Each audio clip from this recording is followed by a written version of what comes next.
4.3 보궐선거 창원 성산 지역에서 정의당 여영국 후보가 접전 끝에 막판 역전승으로 당선됐습니다. 통영 고성에서는 자유한국당 정점식 후보가 민주당 후보를 큰 표차로 따돌리고 당선됐습니다.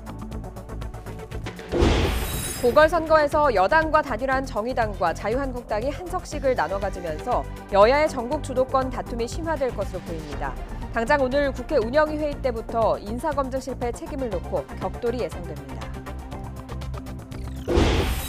국회에서 탄력근로 확대 법안 논의가 진통을 겪고 있는 가운데 노동계의 반발이 심해지고 있습니다. 민주노총 조합원들은 국회 앞에서 시위를 벌이다 충돌해 경찰에 연행되기도 했습니다. 어제 저녁 경북 포항에서 산불이나 주민 100여 명이 대피하고 부산 운봉산 산불도 재발화했다 꺼지는 등 전국에서 산불이 잇따르고 있습니다.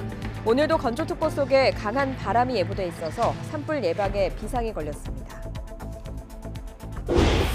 꿈의 통신으로 불리는 5세대 5G 서비스가 세계 최초로 우리나라에서 상용 서비스를 시작했습니다. 현재 4세대보다 데이터 전송 속도가 20배나 빨라서 의료와 자동차 등 연관 사업에 긍정적인 효과가 기대됩니다.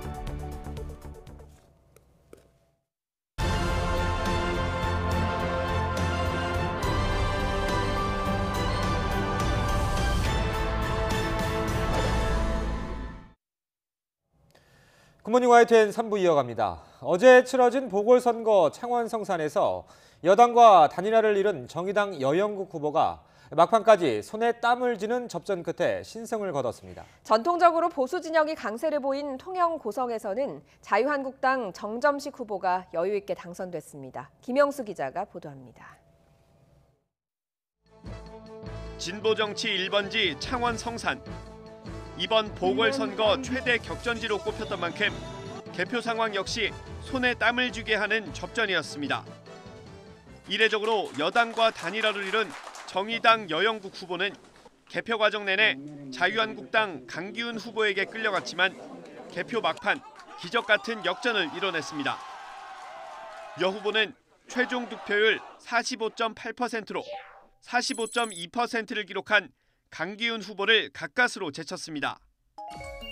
단 504표에 당락이 갈렸습니다. 이로써 여당선인은 권영길, 노회찬 전 의원이 이어온 진보정치 1번지 창원 성산의 배턴을 이어받게 됐습니다. 권영길, 노회찬으로 이어온 우리 창원 성산의 진보정치의 자부심에 저 여영국의 이름을 우리 시민 여러분들께서 아로 새겨 주셨습니다. 진심으로 감사를 드립니다. 지난 40년 동안 보수 텃밭으로 불린 통영 고성은 이번에도 큰 이변은 없었습니다. 보수층 결집에 성공한 한국당 정점식 후보는 60%에 가까운 득표율을 보이며 36%에 그친 민주당 양문석 후보를 크게 따돌렸습니다. 정당 선의는 조선업 위기로 침체한 지역 경기를 의식한 듯 첫 일성으로 지역 경제 활성화를 내놨습니다. 가장 큰 난제인 성동조선을 살리기 위해 저희 혼신의 노력을 다하도록 하겠습니다. 통영 고성을 살기 좋은 도시, 관광객이 찾고 싶은 도시로 만들겠습니다. 내년 총선의 가름자로 경남 지역 표심을 들여다볼 수 있었던 이번 보궐선거는 범진보와 보수의 무승부로 막을 내리게 됐습니다. YTN 김영수입니다. 이번 보궐선거는 결과적으로는 1대1, 승자도 패자도 없이 마무리됐습니다. PK 민심이 한쪽으로 쏠리지 않은 셈인데 여야 간 대치 전국은 그만큼 길어질 가능성이 커 보입니다. 조은지 기자의 보도입니다. 진보정치 1번지 창원 성산에선 정의당 여영국 후보에게, 보수 텃밭 통영 고성은 자유한국당 정점식 후보에게 당선증이 돌아갔습니다.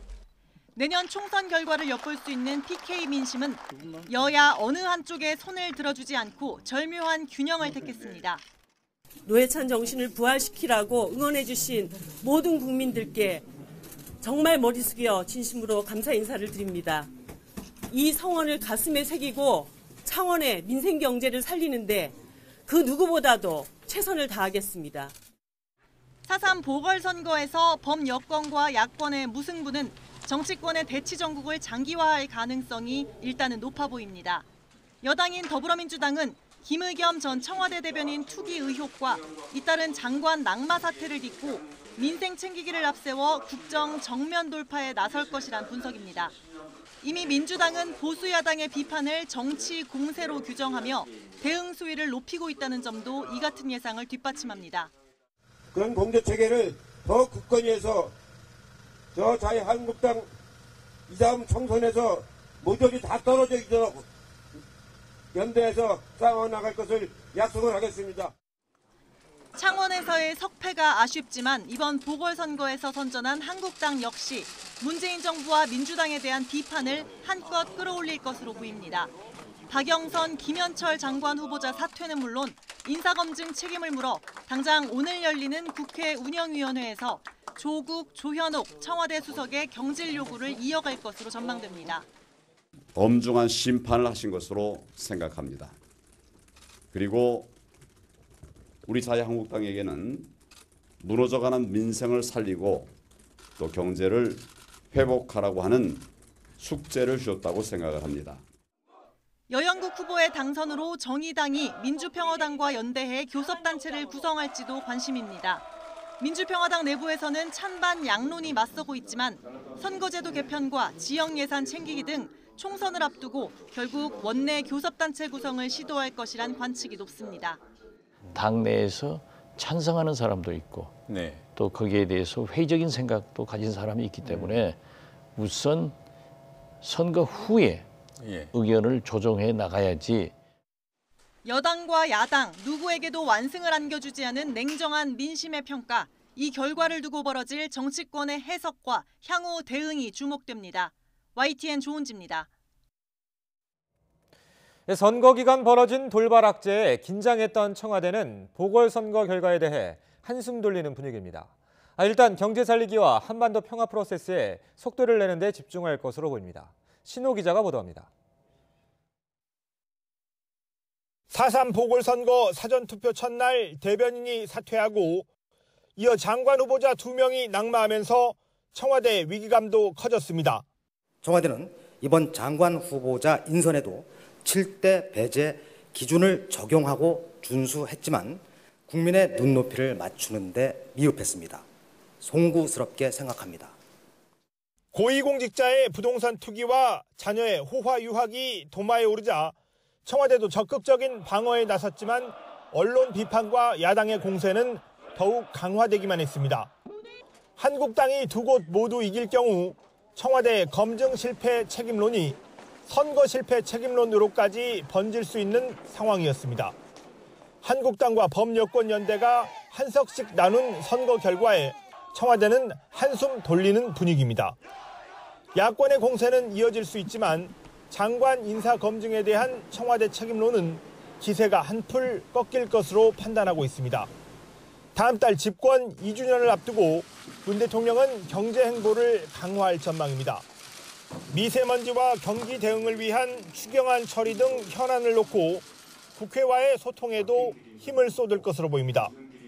공석이 된 국토부와 과기부 장관 후보자를 다시 찾고 청와대 스스로 한계를 인정한 인사검증 시스템을 새로 구축해야 한다는 과제도 있습니다. 문재인 대통령은 다음 주 한미 정상회담을 통해 다시 북미 비핵화 대화의 중재자로 나섭니다. 하노이 회담 이후 동력을 잃고 표류하는 한반도 평화 프로세스를 다시 속도감 있게 추진하는 계기가 될 전망입니다. YTN 신호입니다. 노영민 대통령 비서실장과 조현옥 청와대 인사수석 등이 오늘 국회 운영위원회 전체회의에 참석합니다. 청와대 업무보고가 진행되는 이번 회의에서 자유한국당을 포함한 야당 의원들은 최정호, 조동호 장관 후보자 낙마 등과 관련해 문재인 정부 2기 내각 인사검증이 실패했다며 책임을 추궁할 것으로 보입니다. 조현옥 인사수석과 함께 야당이 경질을 요구하는 조국 민정수석은 청와대 기존 관행에 따라 불참할 것으로 보입니다. 상가 매입 투기 논란이 불거져 사퇴한 김의겸 전 청와대 대변인에 대해 자유한국당이 추가 의혹을 제기했습니다. 은행 측이 더 많은 돈을 대출해 주려고 서류를 조작했다는 주장인데 은행 측은 정상 대출이었다며 조목조목 반박했습니다. 김지영 기자의 보도입니다. 김의겸 전 청와대 대변인이 지난해 7월 구입한 서울 흑석동 재개발 지역의 상가주택입니다. 26억 원짜리로 KB국민은행에서 부인 명의로 대출 10억 원을 받았습니다. 자유한국당은 KB국민은행이 김 전 대변인에게 더 많은 돈을 빌려주려고 서류를 조작했을 가능성이 있다고 주장했습니다. 상가 3개와 시설 한 곳에서 월 275만 원의 임대료를 받는데 입주 가능한 상가를 10곳으로 꾸며 월 525만 원의 수입이 나는 것처럼 조작해 10억 원을 빌렸다는 겁니다. 특히 그 지점장이 김의겸 씨와 고교 동문 관계라는 점이 이러한 의심을 더욱 강하게 하고 있습니다. KB국민은행은 해명 자료를 내고 즉각 반박했습니다. 외부 감정평가법인의 건물 개왕도에 임대 가능 목적물이 10개로 구분돼 있고 대출도 정상적으로 처리됐다고 맞받았습니다. 창고 역시 사용 가능하기 때문에 임대 가능 목적물에 포함된다고도 지적했습니다. 또 연간 임대소득을 이자 비용으로 나눈 이른바 이자 상환 비율 RTI를 권고 수준으로 끌어올리기 위해 상가수를 늘렸다는 의혹도 사실이 아니라고 설명했습니다. 당시 RTI 가이드라인은 강제 규정이 아닌 권고 사항이었던 만큼 조작할 이유가 없었다고 덧붙였습니다. 지난해 대출 취급 당시에 RTI가 미달 시에도 정상적으로 대출을 취급할 수 있었습니다. 한국당과 KB국민은행의 입장이 팽팽히 맞서며 논란이 확산되자 금융감독원도 구체적인 사실관계 파악에 나섰습니다. 정치권과 금융권으로 불똥이 튄 김의겸 전 청와대 대변인의 부동산 논란은 결국 금융당국의 조사를 통해 확인될 가능성이 커졌습니다. YTN 김주영입니다. 조금 전 들어온 YTN 단독 취재 내용 하나 전해드리겠습니다. 어젯밤 현역 육군 소령이 차를 몰고 청와대로 진입을 시도하다 경찰에 붙잡힌 것으로 확인됐습니다. 서울 종로경찰서는 어젯밤 10시 40분쯤 육군 소령 46살 김모 씨가 청와대 안으로 들어가려는 것을 제지해 육군 수도방위 사령부 함령대에 넘겼다고 밝혔습니다. 앞서 김 씨는 어제 오후 5시 10분쯤 회의가 있다며 청와대 연풍문으로 들어가려다 한 차례 제지를 당했습니다. 하지만 5시간이 지나 또다시 차량을 타고 청와대 진입을 시도했고 이를 막는 과정에서 경비대 근무자가 가슴 등을 다쳐 근처 병원으로 옮겨졌습니다. 탄력근로제 단위기간 확대와 최저임금 결정체계 이원화 등을 논의하기 위해서 국회 환경노동위원회 여야 의원들이 소위원회를 열어 정회와 속개를 거듭했지만 결론에 도출하지 못했습니다. 더불어민주당과 바른미래당은 탄력근로제 단위기간을 경제사회노동위원회 합의안에 따라서 3개월에서 6개월로 늘려야 한다는 입장이지만 자유한국당은 1년으로 확대해서 기업의 부담을 최소화해야 한다며 맞서고 있습니다. 이에 따라 내일 열리는 3월 임시국회 마지막 본회의에서 처리하는 일이 무산되면서 4월 국회에서 다시 논의될 것으로 보입니다. 한국노총은 탄력근로제 단위기간 확대에 합의했지만 민주노총은 여전히 반대 입장입니다. 노동자의 과로사가 합법화된다며 강력하게 반발하고 있는 건데 경영계는 노사정 합의대로 법안이 처리돼야 한다고 맞서고 있습니다. 김장하 기자입니다. 민주노총이 이번 주를 집중투쟁 기간으로 정하고 탄력근로 확대 법안을 막기 위해 공세를 강화하고 있습니다. 매일 국회 앞에서 반대 집회를 열어 정치권을 압박했고 집행부는 법안 처리에 항의하기 위해 국회 본청 진입을 시도하다 경찰에 연행됐습니다. 민주노총은 탄력근로 단위 기간이 6개월로 늘어나면 노동자의 건강권을 크게 해쳐 과로사가 합법화된다고 반발하고 있습니다. 또 탄력근로 확대 법안은 경영계의 청탁을 받은 법안이라고 강하게 비판했습니다. 실노동시간 단축을 위한 그것을 집행하기 위한 노력을 더욱 경주해야 될 것이고 그리고 그 이후에 탄력근로제 등 기간 확대는 경영계 측의 요구만 일방적으로 받은 그러한 정부 입법이다. 저희들은 이렇게 주장합니다. 경영계는 기업 현장에 도움이 될 것이라며 탄력근로 확대는 반드시 필요하다고 밝혔습니다. 특히 이달 들어 근로시간 단축 처벌 유예기간이 끝나 근로시간 단축을 지키기 위해서도 절실하다는 입장입니다. 그러면서 탄력근로 확대는 경제사회노동위원회에서 노사정 합의로 이루어졌다는 점을 강조했습니다. 경사노위에서 노사정 간 합의가 이루어졌습니다. 그 합의는 국회의 요청에 의해서 이루어진 것이고요. 따라서 국회가 그 합의를 존중해서 조속히 입법을 마무리해야지 우리 기업들이 안심하고 경영을 할 수 있다고 봅니다. 탄력근로 확대 법안에는 노동자의 건강을 보호하고 임금을 보존하는 방안이 마련돼 있지만 노조가 없는 중소 영세기업 노동자들에겐 제대로 적용하기 어렵다는 지적이 많아 논란은 이어질 것으로 보입니다. YTN 김장합니다. 노동법 개정을 저지하겠다며 국회 진입을 시도하다가 경찰에 연행됐던 김명환 위원장 등 민주노총 소속 조합원 25명이 모두 석방됐습니다. 서울 영등포경찰서는 어제 오후 11시 10분쯤 김명환 위원장이 조사를 마치고 석방됐다고 밝혔습니다. 이후 양천과 서초 등 서울 시내 다른 경찰서에서 조사를 받던 다른 민주노총 조합원 24명도 조사를 마치고 석방됐습니다.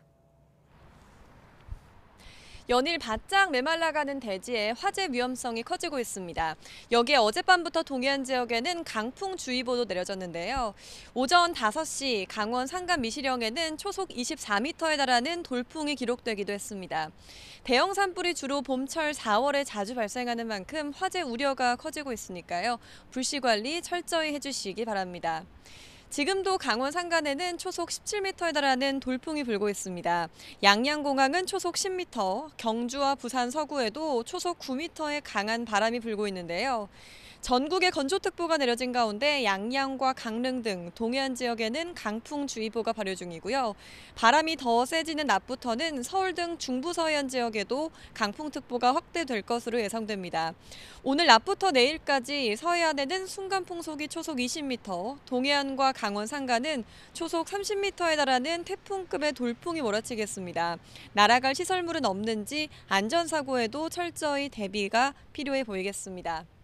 앞으로 일교차 큰 날씨 속에 주말에는 단비 소식이 있습니다. 토요일에는 중부지방에, 일요일에는 전국에 비가 오겠습니다.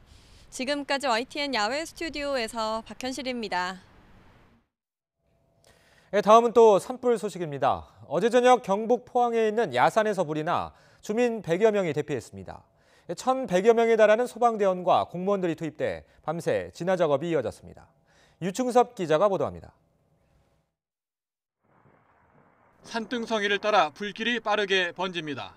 어제 저녁 경북 포항시 대송면 야산에서 불이 났습니다. 관할 소방당국이 대응 1단계를 발령하고 인력 전체를 투입했지만 날이 어둡고 바람까지 불어 진화에 어려움을 겪었습니다. 2헥타르가 넘는 산림이 탔고 주민들이 마을 회관이나 인근 지역 등으로 한때 대피했습니다. 소방대원과 시청 직원 등 1,100여 명이 밤새 총력전을 펼쳐 다행히 큰 불길은 잡았습니다. 20헥타르 숲이 잿더미로 변한 부산 운봉산에서 어제 저녁 불씨가 다시 번졌습니다. 잔불 정리를 하던 산불 감식단과 경찰 등이 투입돼 2시간여 만에 불을 껐습니다. 소방당국은 화재 현장에 바람이 강해져 불씨가 다시 붙은 것으로 보고 있습니다. 어제 오후 경기도 가평군 설악면에 있는 야산에서도 불이 났습니다. 소방과 산림당국은 헬기 7대를 투입해 3시간여 만에 큰 불길을 잡았습니다. 이 불로 산림 3.5헥타르가 탔습니다. 어젯밤 경기도 포천에 있는 장난감 제조 공장에서도 불이 나 50여 분 만에 진화됐습니다. 이 불로 인명피해는 없었습니다. 소방당국은 정확한 피해 규모와 화재 원인을 조사하고 있습니다. YTN 유충섭입니다. 14개월 된 아기를 학대한 영상이 공개돼 공분을 일으켰던 돌보미가 경찰에 불려나와 조사를 받았습니다. 피해 부모가 집안에 CCTV를 설치한 보름 사이에만 모두 32건의 학대 정황이 발견됐습니다. 경찰은 구속영장을 신청할 예정입니다. 박광열 기자가 취재했습니다.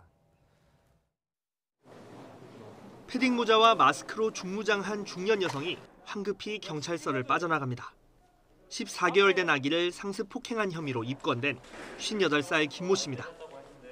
왜 그렇게 아이를 때리셨나요? 교육 차원에서 아이 때렸다고 했는데 혹시 그게 맞으신가요? 다른 피해자도 때리셨나요? 김 씨는 맞벌이 부부가 집을 비운 사이 짜증나게 한다는 이유로 아기를 괴롭히고 때렸습니다.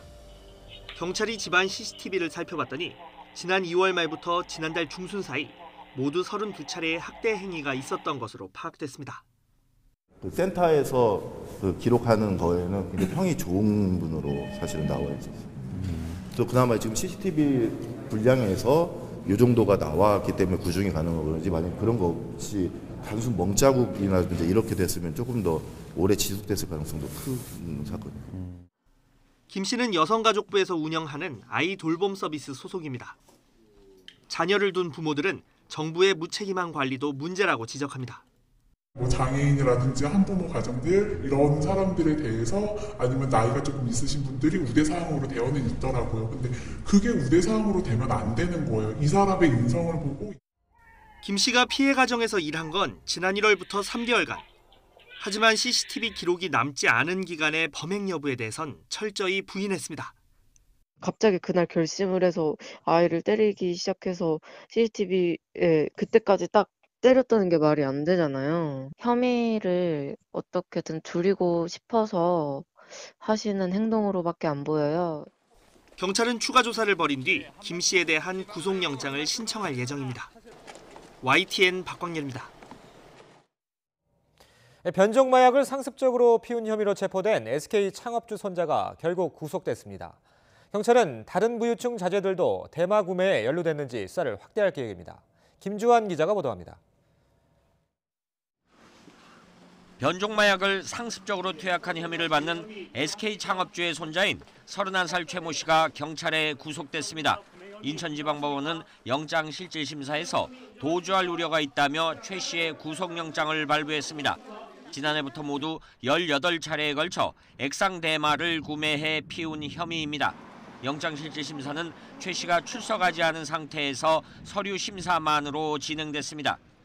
자신의 혐의를 모두 인정하고 반성한다며 심사의 불출석에 법원의 결정에 따르겠다는 뜻을 사전에 밝혔습니다. 최 씨는 최근 자신에게 3차례 대마를 건넨 공범 이모 씨를 설득해 경찰에 자수하게 했습니다. 또 같은 혐의로 입건된 현대가 3세 정모 씨가 지난해 3월쯤 자신의 집에서 함께 대마를 피운 적이 있다고 털어놨습니다. 현대가 3세 정 씨는 유학 시절 알게 된 이모 씨와 함께 국내에서 대마를 투약한 혐의를 받고 있습니다. 그때는 정 씨를 통해서 알게 된 거예요. 그건 건초 같은데. 이에 따라 경찰은 현재 해외에 머물고 있는 정 씨에게 서둘러 귀국할 것을 종용하고 있습니다. 또 이번에 붙잡힌 판매책 등을 상대로 다른 부유층 자제들이 대마 구매에 연루됐는지 파악하는 등 수사를 확대할 계획입니다. YTN 김주환입니다. KT의 채용 비리 의혹을 수사하는 검찰이 최근 이석재 전 KT 회장을 불러 조사한 것으로 확인됐습니다. 서울 남부지방검찰청은 지난달 22일 이 전 회장을 피의자 신분으로 불러 조사했다고 밝혔습니다. 검찰은 지난 2012년 당시 KT 총수였던 이 전 회장을 상대로 부정 채용에 개입했는지 등을 추궁한 것으로 알려졌습니다. 문재인 대통령이 역대 정부 경제 원로들을 청와대로 초청했습니다. 지금의 경제 정책에 대한 조언을 들었는데 쓴소리가 많았습니다. 임성호 기자입니다. 경제원로 8명이 문 대통령의 초청으로 청와대를 찾았습니다. 박승전 한국은행 총재 등 지난 대선 때 문 대통령을 도왔던 인사들과 참여정부, 이명박 정부 시절 경제수장들이 두루 포함됐습니다. 격식 없이 조언해달라는 대통령의 요청에 현 정부의 경제 기조인 소득주도 성장의 보완 필요성을 지적하는 쓴소리가 많았습니다. 특히 정운찬 전 국무총리는 소득주도 성장은 인권 정책이지 경제 정책이 아니라고 꼬집었습니다. 최저임금의 인상 속도가 급했던 것 같다는 평가도 덧붙이면서 현 정부가 추진하는 포용적 성장보다는 대기업과 중소기업이 함께 성장하는 동반 성장의 개념이 필요하다고 강조했습니다. 박승전 한은 총재는 소득주도 성장이라는 정책 방향이 맞지만 민간 투자도 제 역할을 할 수 있도록 정부가 고민해야 한다고 당부했고, 전윤철 전 감사원장은 최저임금과 노동시간 단축이 혁신 성장을 하려는 기업에는 어려움이 될 수 있다고 지적했습니다. 김중수 전 한은 총재는 임금 상승에 상응해 생산성을 향상시켜야 한다며 경제 정책에 대한 예측 가능성을 높이는 데 역량을 결집해야 한다고 주문했습니다. 문 대통령도 앞서 지난 1일 시민사회단체와의 간담회에서 소득주도 성장 정책이 기대한 만큼 성과를 내지 못했다고 인정했습니다. 정부의 소득주도 성장 정책이 시험대에 올랐다는 평가 속에 다음 달 취임 2주년을 맞는 문 대통령이 원로들의 조언을 어떻게 경제 정책에 반영해 나갈지 주목됩니다. YTN 임성호입니다. 선심성 예산의 낭비를 막기 위해 도입된 예비타당성 조사 제도가 20년 만에 대폭 손질됩니다. 평가 방식을 수도권과 비수도권으로 이원화하는 게 핵심입니다. 균형 발전에 방점을 찍은 건데 우려의 목소리도 적지 않습니다. 오인석 기자의 보도입니다. 정부는 지난 1월 말 예비 타당성 조사를 면제받고 정부 재정이 투입되는 24조 원 규모의 23개 사업을 확정해 발표했습니다. 문재인 대통령도 예타 개편에 대한 분명한 입장을 밝혔습니다. 예타 제도는 유지되어야 하지만 국가 균형 발전을 위해 개선할 필요가 있다고 생각합니다. 그동안 예타 제도는 경제성 중심으로 평가가 이뤄져 수요가 적은 지역 사업은 예타의 벽을 넘기가 어려웠고 이는 수도권과 비수도권의 격차를 확대한다는 지적이 제기돼 왔습니다. 이에 따라 정부는 지난 1999년 도입된 예타를 20년 만에 대폭 손질하는 개편안을 내놨습니다. 예타 평가를 수도권과 비수도권으로 이원화해 평가하고 균형 발전 평가를 확대하는 게 핵심입니다. 종합평가에서 비수도권은 경제성 비중이 현재보다 5%포인트 낮아지고 반대로 지역균형 발전 평가는 5%포인트 높아집니다. 비수도권 사업의 예타 통과 가능성이 그만큼 높아졌다고 볼 수 있습니다. 수도권은 경제성과 정책성만을 평가하고 지역균형 발전 항목은 아예 제외됐습니다. 경제성과 정책성, 지역 균형성으로 구성된 평가 비중을 일부 개편하여 예타 제도의 취지를 보완하면서도 지역에 필요한 사업이 적기 추진되도록 최대한 도모하고자 하였습니다. 예타 조사 기간도 평균 19개월에서 1년 이내로 단축하기로 했습니다. 제도 개편으로 지역 낙후도 감점제가 폐지되면서 대구와 대전, 광주, 부산 등 지방 거점 도시도 혜택을 볼 것이라는 분석입니다. 반대로 예타 개편안을 비판하는 목소리도 나옵니다. 경실련은 국가재정 낭비이자 토목사업 추진을 위한 부실 계약이라며 내년 총선을 염두에 두고 지역사업 통과에 기대감을 갖게 하려는 건 아닌지 의심스럽다고 지적했습니다. YTN 오인석입니다.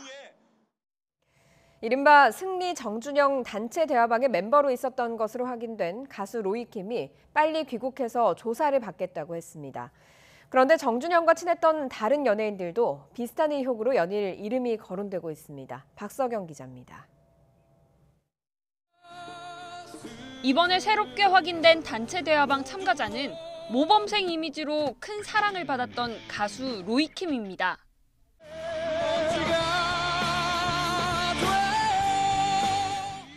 지난 2012년 엠넷 슈퍼스타 K 시즌4에서 정준영과 함께 듀엣 공연을 펼치며 활약했고 방송 이후에도 SNS를 통해 친분을 과시했습니다.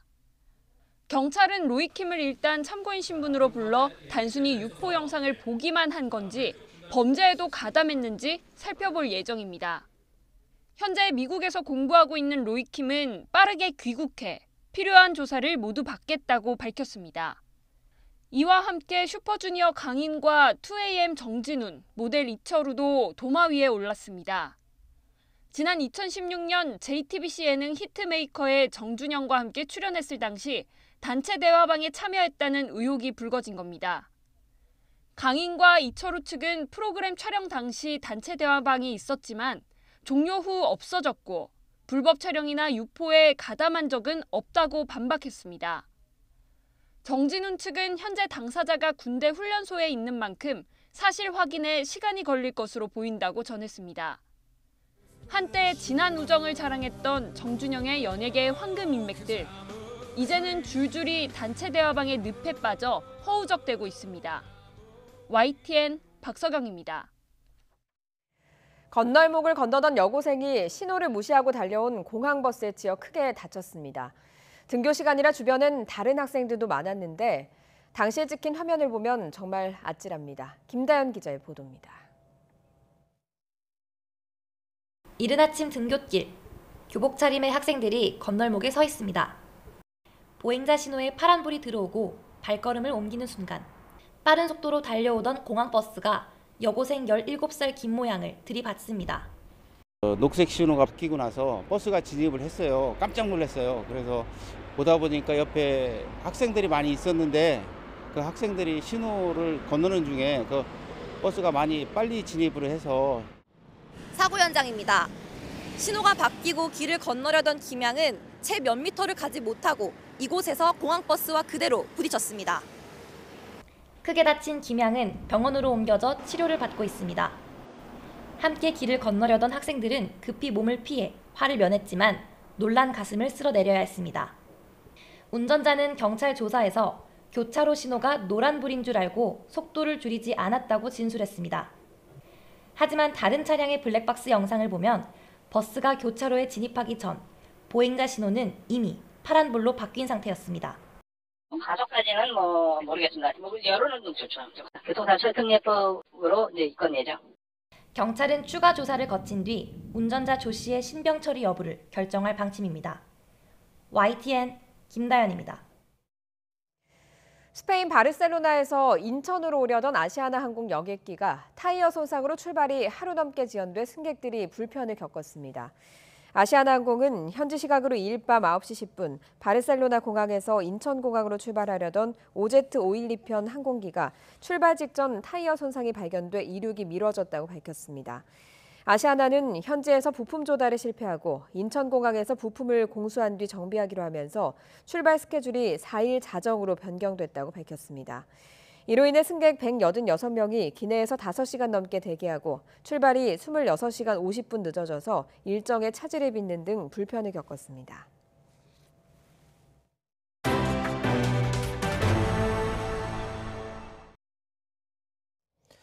트럼프 미국 대통령이 하노이 북미 정상회담 당시 김정은 국무위원장에게 당신은 합의할 준비가 안 돼 있다 이렇게 말했다는 사실을 공개했습니다. 중국의 시진핑 주석을 왕이라고 불렀더니 좋아했다는 일화도 소개했습니다. 김태현 기자의 보도입니다. 트럼프 미국 대통령이 북한, 중국과의 협상에서 했던 말과 행동을 특유의 화법으로 자랑했습니다. 지난 2월 말 하노이 북미 정상회담 당시 김정은 위원장에게 당신은 합의할 준비가 안 돼 있다고 말했다고 회고했습니다. Dealing with Kim Jong-un, we had a walk. He wasn't ready for a deal. That's okay because we get along great. He wasn't ready. I told him you're not ready for a deal. 이어 김정은 위원장이 겪어보지 않은 방식으로 대응했고 결국 우리는 합의할 것이라고 말했다고 강조했습니다. That's the first time anybody has ever told him that and left. Never happened to him before. Nobody's ever left. But I said you're not ready for a deal, but we'll make a deal. 이런 발언은 하노이 회담이 결렬됐지만 북한과의 협상을 언제든 재개할 수 있다는 여지를 두려는 것으로 풀이됩니다. 한편으로는 김정은 위원장이 다음 회담에서는 합의할 준비가 돼 있어야 한다는 압박도 포함된 것으로 보입니다. 시진핑 국가주석과의 대화도 소개했습니다. 2017년 중국을 방문했을 때 왕이라고 불렀더니 시 주석이 웃으며 좋아했다고 말했습니다. I call him king. He said, but I am not king. I am president. I said, no, you're president for life and therefore you're king. He said, he liked that. 이어 무역 협상에서는 국익을 위해 중국을 압박했다는 점을 강조하면서도 시진핑 주석과 관계가 좋다는 언급도 잊지 않았습니다. YTN 김태현입니다. 미국과 중국이 지난주 베이징에 이어서 워싱턴에서 고위급 무역 협상을 재개했습니다. 지난해 7월 폭탄 관세로 본격화된 미중 무역 전쟁이 이달 안에 끝나느냐를 판가름할 분수령이 될 전망입니다. 워싱턴에서 김희준 특파원이 보도합니다. 미국과 중국의 고위급 무역협상 대표단이 일주일 만에 다시 워싱턴에서 만났습니다. 라이트하이저 미 무역대표부 대표와 문우신 재무장관, 류허 중국 부총리 사이 9번째 협상입니다. 양측은 첨예하게 대립해온 쟁점에서 간극을 크게 좁히며 구분응선까지 온 것으로 전해졌습니다. 블룸버그 통신은 미중 양국이 지난주 베이징 회담에서 두 정상 앞에 놓일 합의문을 한 문장씩 검토했다고 보도했습니다. 커둘로 백악관 국가경제위원장은 중국이 지식재산권 도용과 사이버 해킹 등 미국이 지적해온 점을 처음으로 인정했다고 밝혔습니다. 이에 따라 협상이 좋은 진전을 이루고 있고 이번 주 합의에 더 근접하기를 바란다고 말했습니다. 미국은 지재권 침해와 기술 이전 강요 등에서 중국 정책의 구조적 변화를 촉구해왔습니다. 중국의 합의 이행 강제 장치와 관세 철회 시점을 놓고 막판 줄다리기가 치열한 것으로 알려졌습니다. 중국은 미국이 2,500달러 규모 관세를 합의와 동시에 철회할 것을, 미국은 합의 이행을 지켜보겠다며 일부 유지를 주장하고 있다는 겁니다. 이번 협상이 타결되면 지난해 12월 무역전쟁 휴전을 선언한 트럼프 시진핑 두 정상이 이달 내 다시 만나 합의문에 서명할 것이란 전망입니다. 하지만 악마는 디테일, 세부 사항에 있다는 말처럼 막판 타결이 무산되면 미중 정상의 담판은 6월 G20 정상회의까지 늦춰지며 세계 경제의 불안정성도 이어질 것이란 우려가 나옵니다. 워싱턴에서 YTN 김유진입니다. 네, 앞서 전해드린 대로 현역 육군 소령이 자신의 차를 몰고 청와대를 향해 돌진했다가 경찰에 붙잡혔습니다. 이번에는 취재기자 연결해서 자세한 내용 알아보겠습니다. 차유정 기자. 네, 사회부입니다. 자, 언제 어떻게 일어난 사고입니까? 네, 어젯밤 10시 40분에 발생했습니다. 현역 육군소령 46살 김모 씨가 자신의 BMW 차를 몰고 청와대 쪽으로 진입하려고 시도했습니다. 김 씨는 초소 정지 신호를 무시하고 청와대 쪽으로 차를 몰았지만 현장 경비단 근무자가 도로에 설치돼 있던 제동장치를 작동시켜 김 씨의 차량을 정차시켰습니다. 김 씨를 추격하던 순찰차도 있었는데 제지 과정에서 경찰 한 명이 다쳐 병원으로 옮겨졌습니다. 김 씨는 오는 6월 말에 전역을 앞두고 있었는데요. 경찰은 김 씨가 당시 음주 상태는 아니었지만 계속 생설수설해서 정상적인 조사가 불가능했다고 전했습니다. 경찰은 김 씨를 군 당국으로 임기했습니다. 자세한 소식은 취재된 대로 전해드리겠습니다. 네, 꿈의 통신으로 불리는 5세대 5G 서비스가 세계에서 처음으로 국내에서 상용화에 들어갔습니다. 스마트폰으로 음성과 데이터를 주고받는 시대를 넘어서 인공지능이나 자율주행차 같은 최첨단 서비스가 우리 일상 곁으로 성큼 다가올 전망입니다. 김현우 기자가 취재했습니다. 4, 2, 1. 지난해 12월 1일 세계 첫 5세대 이동통신 5G 서비스 상용화를 위한 전파가 송출됐습니다. 세계 최초를 알렸지만 전용 스마트폰이 없어 기업용 서비스만 일부 가능했습니다. 이후 넉 달 만에 전용 스마트폰이 출시되면서 본격적인 5세대 이동통신 시대가 열린 겁니다. 5G는 초고속으로 대용량의 데이터를 순식간에 주고받을 수 있는 꿈의 통신으로 불립니다. 현재 4세대 LTE보다 데이터 전송 속도가 20배가량 빠릅니다. 고화질 영화 한 편을 내려봤는데 1초면 충분합니다. 5G 서비스는 의료와 자동차 등 다양한 산업과 결합해 새로운 성장 동력을 만들어낼 수 있습니다. 이동통신업계가 수십조 원을 투자해 망을 구축하고 다양한 서비스를 개발하는 이유입니다. KT가 현재 LTE보다 싼 월 8만 원의 5G 무제한 요금제를 출시하면서 요금 경쟁도 불이 붙었습니다. 데이터는 완전 무제한이고요. 해외에 가시더라도 로밍 데이터도 무제한으로 쓰실 수 있도록 준비를 했습니다. 5G 상용화 첫해 가입자 확보를 위한 이동통신업계의 마케팅 경쟁도 한층 치열해질 전망입니다. 우리가 지금 5G 인프라를 열고 VR, AR을 보여드리고 있지만 실질적으로는 이 VR, AR보다 훨씬 더 나은 서비스가 나올 것입니다. 지난 2011년 4세대 LTE 상용화 이후 8년 만에 5세대 이동통신 서비스로 진화하면서 한동안 침체에 빠진 스마트폰 시장도 활기를 띨 전망입니다. YTN 김현우입니다. 내년부터 스마트폰 품질 보증 기간이 1년에서 2년으로 늘어날 전망입니다. 공정거래위원회는 현재 1년인 스마트폰 품질 보증 기간을 2년으로 늘리는 내용 등을 담아 개정한 소비자 분쟁 해결 기준을 시행한다고 밝혔습니다. 공정위는 다만 스마트폰 부품에서 제품 주기가 짧은 배터리는 보증 기간을 1년으로 유지하고 준비 기간을 고려해 스마트폰 보증 기간 확대는 내년부터 적용하기로 했습니다. 이달 말부터 주식시장의 개장 전 시간외 종가 매매 운영 시간이 대폭 줄어듭니다. 장개시 전 시간외 종가 매매는 기존 오전 7시 반부터 8시 반까지 해서 8시 반부터 8시 40분까지 10분 동안으로 변경됩니다. 또 오전 7시 반부터 9시 사이에 이루어지는 장개시 전 시간의 대량 매매 역시 오전 8시에서 오전 9시까지로 단축됩니다. 군과 경찰이 제주 4.3 사건에 대해서 유감과 애도의 뜻을 밝혔습니다. 사건 발생 71주년 만에 처음입니다. 논란과 갈등을 해소하는 계기가 될지 주목됩니다. 보도에 김세호 기자입니다. 제주 4.3 사건 희생자 추모 공간이 마련된 광화문 중앙광장. 서주석 국방부 차관이 방미중인 정경두 국방부 장관을 대신해 이곳을 찾았습니다. 서 차관은 이 자리에서 희생자 유족들에게 유감과 애도를 전했습니다. 국방부는 진상규명을 위한 정부의 노력에 정말 적극 동참할 것이고요. 무고한 희생에 대해서는 저희도 사과의 마음을 분명히 갖고 있다는 말씀을 드립니다. 군의 이 같은 입장은 4.3 사건이 일어난 지 71년 만입니다.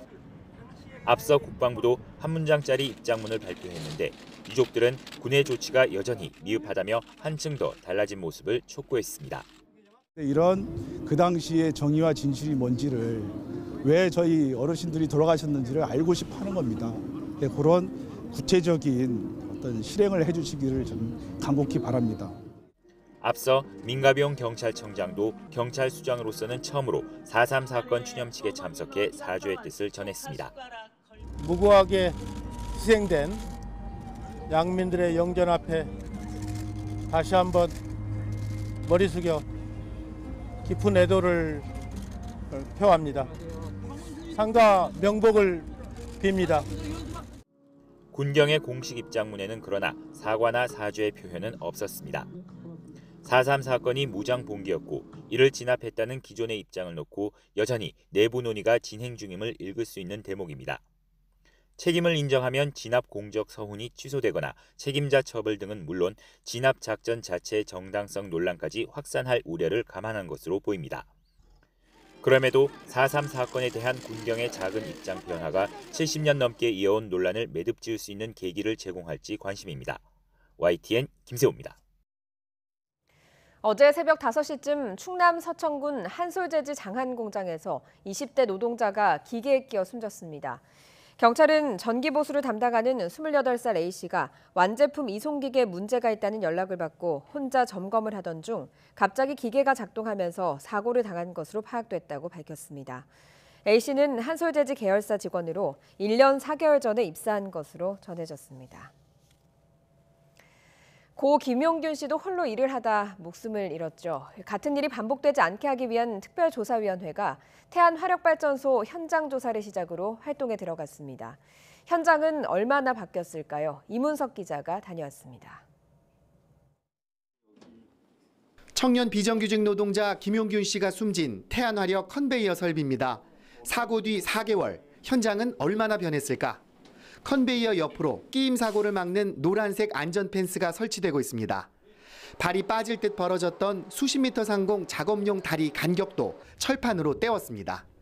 그러나 한 사람이 지나가기 벅찬 좁은 통로며 뿌옇고 어두침침한 작업장은 그대로입니다. 고 김용균 씨가 일했고 지금도 고인과 같은 노동자들이 일하고 있는 현장입니다. 많이 개선하고 있다곤 하지만 화면으로 보시는 것처럼 여전히 열악하고 위험해 보이는 곳 투성입니다. 작업이 진행되고 있긴 한데 초반이라서 그 작업 긴 시간 걸린 것 같은 거 아직 조치가 그렇게 안 되죠. 발전소를 처음 둘러본 특별 노동안전조사위원들은 개선됐다는 현장을 보고도 입을 다물지 못했습니다. 거의 잘 보이지 않아요, 작업하는 공간이. 그래서 좀 충격적이었다고. 특별위원회는 4개월 동안 전국 모든 화력발전소의 하청 구조와 작업 환경 등을 조사해 정부에 사고 재발 방지 대책 권고안을 낼 계획입니다. 현장 조사 첫날 같은 충남 지역 제지 공장에서 20대 청년 노동자가 기계에 끼어 숨지는 일이 또 발생했습니다. 이런 안타까운 사고가 재발하지 않도록 위원회는 권고안이 입법안이 되게 하겠다고 약속했습니다. 김용균의 죽음이 헛되지 않다는 것을 증명해 보도록 하겠습니다. YTN 이문석입니다. 소방차가 불을 끌어 현장으로 출동해도 불법으로 주정차한 차 때문에 애를 먹는 경우가 많습니다. 그래서 법을 고쳐서 강제로 차를 치울 수 있도록 했습니다. 효과가 있을지 훈련을 해봤습니다. 김승재 기자입니다. 29명의 목숨을 앗아간 충북 제천 화재 참사. 소방차 진입을 방해한 골목길 불법 주정차 차량 문제가 주요 원인 가운데 하나였습니다. 그래서 지난 2017년 말 법을 고쳐 소방 활동에 방해되는 불법 주정차 차량은 강제 처분하더라도 보상해줄 필요가 없게 됐습니다. 소방당국은 1년여 기간 유예 기간을 두고 실제로 강제 처분에 나서지는 않았습니다.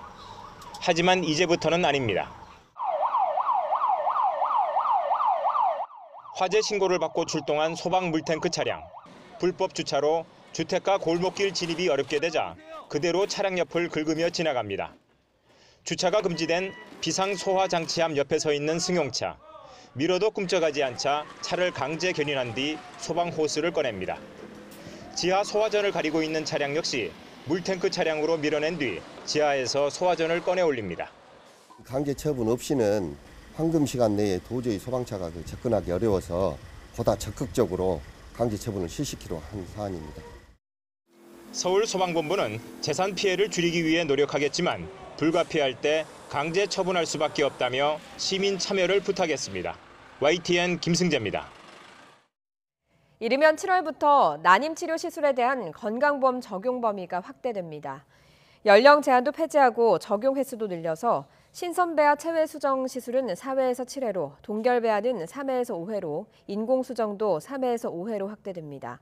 건강보험이 추가로 적용되는 시술에 대해서는 본인 부담률 50%를 적용하기로 했습니다.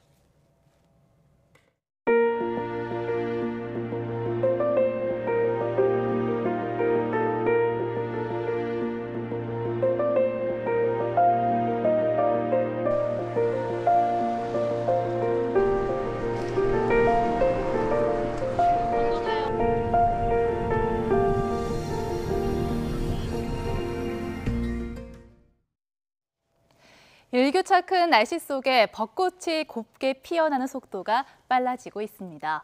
오늘 아침 서울 기온은 3.3도, 또 대구도 6도 안팎까지 내려가서 추웠는데요. 낮에는 기온이 껑충 오르겠습니다. 서울이 16도, 대구 20도로 어제보다 포근하겠습니다. 하지만 대기가 건조해서 걱정입니다. 산불 화재 위험에 비상이 걸려 있는데요. 현재 서해안 일부를 제외한 전국에 건조특보가 내려져 있습니다. 동해안 지역은 강풍주의보도 내려져 있는데 이들 지역은 내일까지 초속 20-30m의 매우 강한 태풍급의 강풍이 불 것으로 보입니다. 작은 불씨가 큰 화재로 번지기 쉬우니까요. 각별히 조심하셔야겠습니다. 오늘 전국의 하늘은 맑겠습니다. 미세먼지 농도는 좋음에서 보통 단계로 공기질은 깨끗하겠습니다. 현재 기온은 서서히 오름세를 보이고 있습니다. 서울 기온이 4.7도까지 올랐고요. 대구 8.2도, 부산 9.6도를 보이고 있는데요. 낮 기온은 대부분 지역이 20도 가까이 오르겠습니다. 서울이 16도, 청주와 안동, 대전과 전주, 광주 18도, 포항은 22도까지 오르겠습니다. 이번 주말엔 건조함을 해소해줄 단비 소식이 있습니다. 토요일엔 중부 지역, 일요일엔 곳곳에 충청 이남 곳곳에 비가 오겠습니다. 날씨 정보였습니다. 목요일 굿모닝 YTN 여기까지입니다. 내일 아침도 부지런히 준비하겠습니다. 고맙습니다.